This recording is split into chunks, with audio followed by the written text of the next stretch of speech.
Bueno, nuestra siguiente ponencia es la de nuevas tecnologías sísmicas aplicadas en California y en México.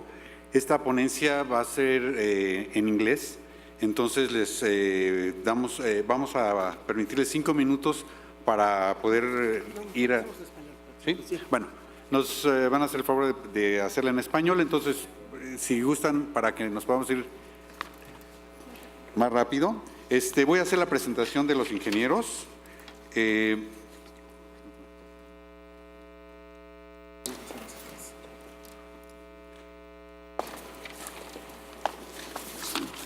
Bueno, como les comentaba, la presentación de esta ponencia es Nuevas tecnologías sísmicas aplicadas en California y México. Va a ser dictada por el ingeniero Walterio López, que es director ejecutivo de Cheken and Rutherford.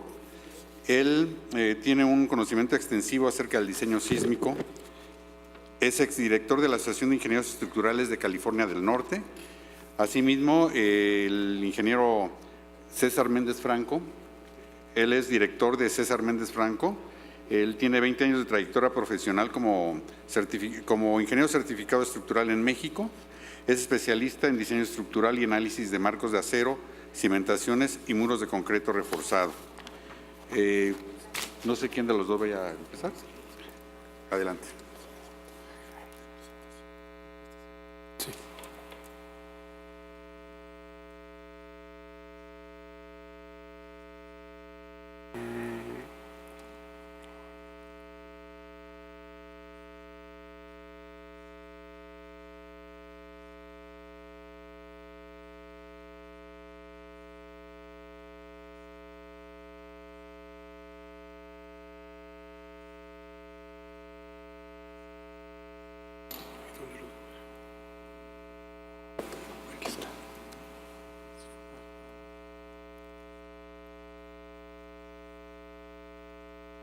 ¿Qué tal? Buenas tardes. Muchas gracias por la invitación para participar en este importante congreso. Y ahora vamos a cambiar un poquito el tema y un punto de vista estructural, que somos ingenieros que diseñamos los edificios, ¿sí? Y principalmente esta conferencia se da por los eventos sísmicos que acaban de ocurrir aquí en México. Sabemos que estos sismos últimamente han ocurrido no solo en México, hablamos de Japón, Nueva Zelanda, Chile, con obviamente magnitudes importantes. Últimamente ha habido información que esperamos sismos grandes de ciertas magnitudes. Obviamente es muy complicado saber de qué magnitud van a venir y en qué posición. Es decir, tuvimos sismos de Acapulco, el del 85, que tuvo grandes daños. Ahora el último fue de un lugar muy cercano con una magnitud menor y tuvo bastantes daños. Entonces, el determinar cuándo va a llegar un sismo, pues obviamente es muy complicado. ¿Qué tenemos que hacer? Bueno, en todas las áreas, como en la medicina, en todos lados hay muchos avances tecnológicos. Y en el caso de la ingeniería estructural antisísmica, hay nuevos desarrollos que se están utilizando en muchas partes del mundo y creo que debemos utilizarlas en México y en varios lugares. Entonces, vamos a hacer esta plática. Se va a dividir en dos. Primero voy a hablar un poco de estas tecnologías, cuáles son las tecnologías y cómo se ha aplicado en México, y posteriormente nos vamos a la parte de California, donde hay muchísimo más experiencia en hospitales y otro tipo de disipadores. Entonces, número uno, la parte problemática es el sismo. Estas imágenes son de edificios que están aquí a algunas cuadras, que tienen obviamente daños desde muy importantes hasta daños no estructurales, ¿sí? Pero vamos al caso de hospitales. Este hospital es aquí de La Raza, el de ginecología, que es uno de los que me tocó a mí revisar. Bueno, ¿qué pasó con este hospital?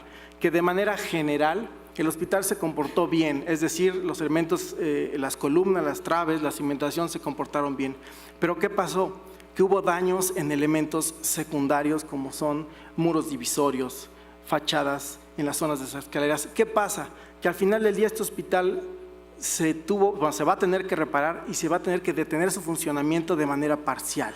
Entonces, no podemos permitir nosotros que en los hospitales donde tenemos, obviamente hay enfermos, hay quirófanos, que existan daños en elementos secundarios. La ideal es que los edificios no se caigan bajo ninguna condición en un evento sísmico, porque es donde toda la gente va a llegar. Entonces, no solo tenemos que preocuparnos por la parte principal de la estructura, sino por también elementos secundarios. Eso como a través, estamos planteando sistemas de nueva tecnología. Voy a hablar específicamente de un ejemplo aquí en México, fue el Hospital San Alejandro en Puebla. Este hospital sufrió daños importantes de los sismos anteriores en la ciudad de Puebla, donde se dañaron obviamente las iglesias y bueno, bastantes problemas. Entonces, este edificio tenía daños importantes, este edificio estaba inclinado. Pues bueno, llegamos vimos cómo podemos reforzar este edificio, ponerlo en condiciones adecuadas. Entonces, ¿qué tenemos? Bueno, tenemos varias opciones. Uno es los disipadores de energía. Estos disipadores es la nueva tecnología que utilizamos para el caso de edificios antisísmicos. Existen rápidamente varios tipos de disipadores. Uno es los amortiguadores viscosos, que son como los amortiguadores que tenemos en los autos, pero obviamente de tamaño grande, como por ejemplo tenemos la Torre Mayor, que tiene estos tipos de amortiguadores. Otro tenemos los aisladores de base, que son unos con material elastomérico, que vamos a hablar más adelante. En San Francisco se han utilizado, aquí en México solamente en un centro comercial. Existen otros que son a base de comportamiento no lineal de las placas, que son los primeros que usaron hace muchos años fue los ADAS y ahora son los nuevos elementos que se llaman Bucking Restraint Braces. ¿Cómo son estos elementos? Son unos contraventeos a base de una placa que está aquí en el centro. Esta placa tiene tensión y tiene comportamiento no lineal. Esto que es cuando nosotros tomamos un clip y le damos vuelta y le seguimos dando vuelta, de repente se vuelve como un chicle, ¿no? Que no se rompe pero se deforma. Entonces ese es el comportamiento no lineal que hace la placa. Entonces hacemos que esa placa se deforme en tensión y compresión, y esa parte es la que absorbe la energía sísmica. Entonces gran parte de la energía sísmica la toma el amortiguador y no las estructuras, por lo que las hacemos más seguras. Este es el caso del edificio, es la planta general, y existía un reforzamiento convencional. ¿Qué pasó con ese reforzamiento? Que se tenían que poner tantos contraventeos, ¿sí?, en distintas posiciones, independientemente del costo. Se tenía que reforzar la estructura, hacerlo más rígido, teníamos que reforzar cimentación, pero lo más importante, se perdían del orden más de 100 camas en el hospital. Y nosotros sabemos que una cama bueno, las más importantes de este tipo de hospitales, el costo es altísimo y obviamente esta solución no era la más adecuada. Esta es una comparativa de un marco de cuál era, en el caso de la propuesta original, en el cual estorbábamos en pasillos, funcionamiento del hospital y perdíamos muchas camas. En el caso de los amortiguadores sísmicos se tenían muchísimo menos elementos. Obviamente se perdían en total, en vez de 125 camas se perdían únicamente 28, y obviamente fue un 25% que fue mucho más favorable. Entonces, ¿qué pasó con este edificio? ¿Cuáles fueron las ventajas del uso de estos elementos amortiguadores o los llamados Bucking Restraint Braces? Que perdimos únicamente 28 camas, que es aproximadamente el 25%. Eso fue una parte importante. La forma de hacer el reforzamiento fue una forma muy sencilla, en el cual se aísla solamente una parte, el hospital puede seguir funcionando y se van colocando de manera gradual, y obviamente estos amortiguadores toman la fuerza sísmica y el hospital ya cumple con la nueva norma. Adicionalmente, el edificio con estos amortiguadores se redujeron los desplazamientos, por lo tanto el edificio se comportaba mejor y no podríamos tener daños en fachadas, lo que tendríamos que evitar que ocurrió en los sismos anteriores. Entonces, este edificio actualmente está en construcción, el reforzamiento, se hizo un procedimiento para poderlo enderezar, ya está casi enderezado. De todos los entrepisos que tenemos, llevamos hasta el piso 3, que se llevan los amortiguadores sísmicos. Durante este sismo se comportó bien, obviamente con esos 3 niveles faltan los demás, solamente hubo daños en algunas fachadas, entonces hay que terminarlo. Entonces la cuestión es lo siguiente: en México estamos ya usando tecnologías de punta, podemos utilizarlo en edificios nuevos o en reforzamiento en el caso que los edificios se encuentren en mal estado. Son soluciones sencillas. Con alta tecnología aumentamos mucho la capacidad del edificio, es decir, pueden resistir sismos de mayores magnitudes y tendríamos más seguridad para estos edificios, ¿sí? Entonces, por mi parte es todo. Vamos a pasar a la segunda parte, que es con el ingeniero Gualterio, que vamos a hablar de la parte de los edificios en California.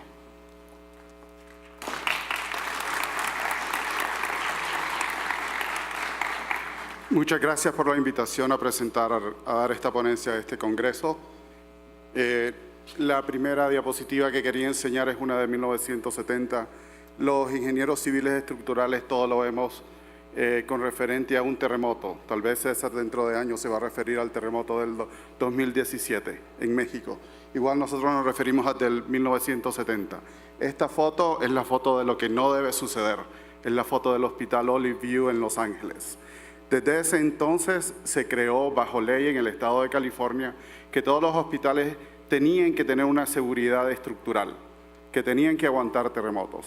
Es decir, yo he ponido bastante atención a las ponencias del arquitecto Kramer, del doctor Recio y del ingeniero Agustín, y la verdad yo también quisiera seguir de esta presentación. Quería dar ciertas respuestas y dar nuestra experiencia en California.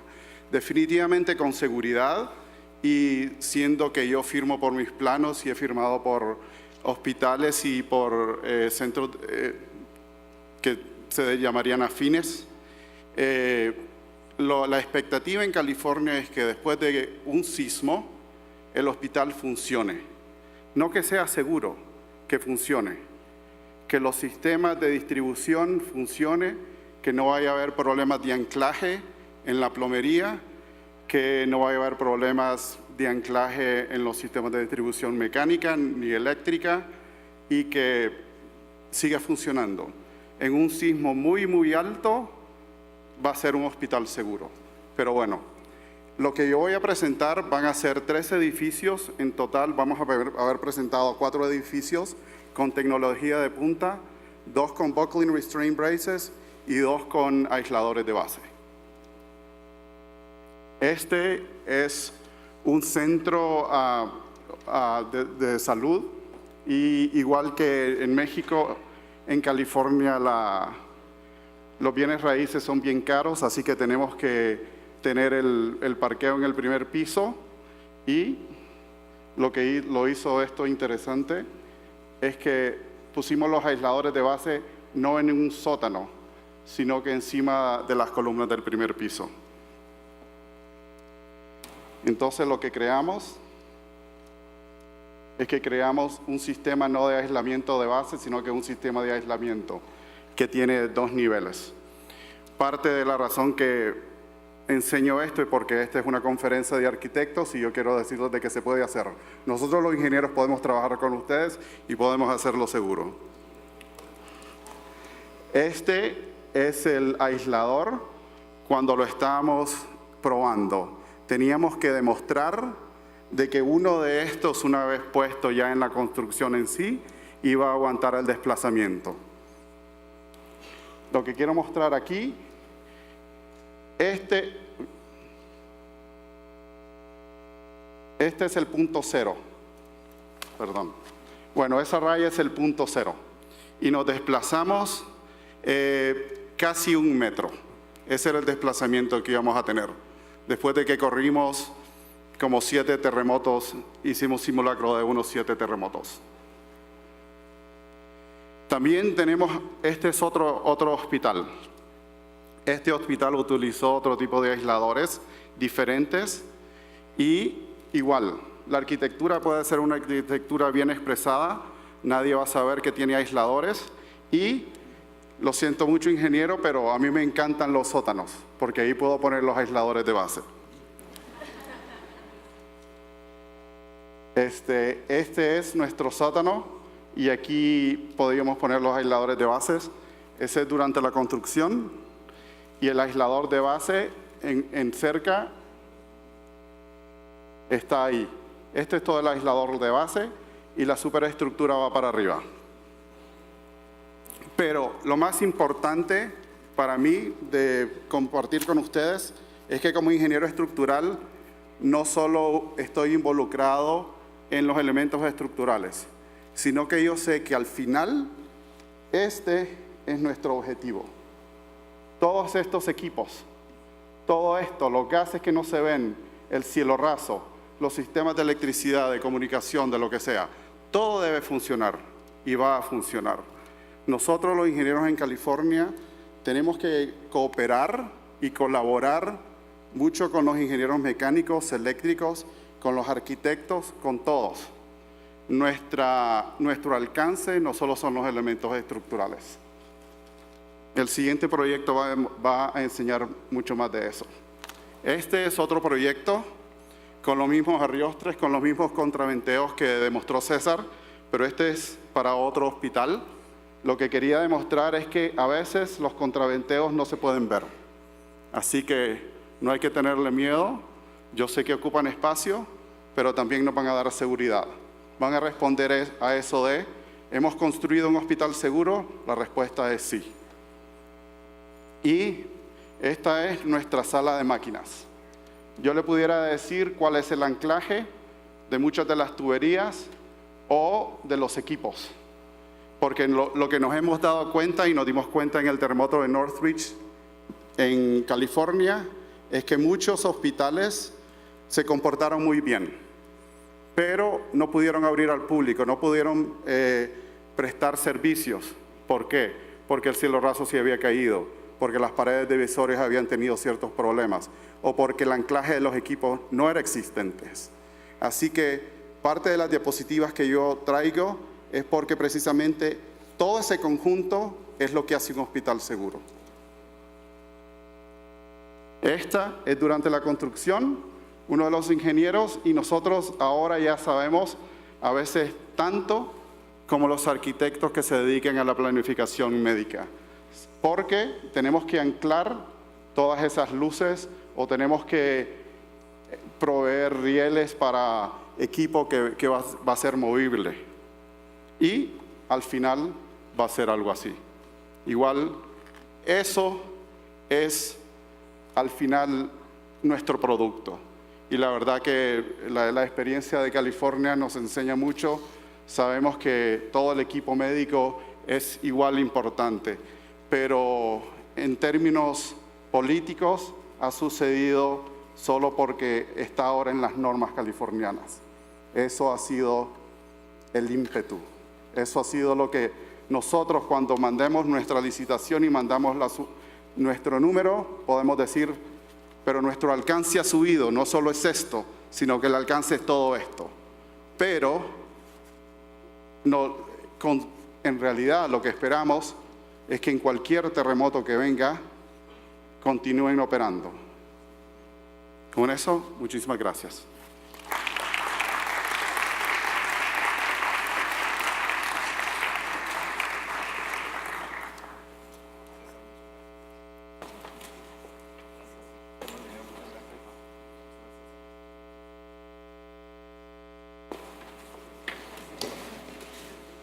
Bueno, el arquitecto Francisco Ortiz Islas entrega su reconocimiento a los ingenieros César Méndez y Walterio López.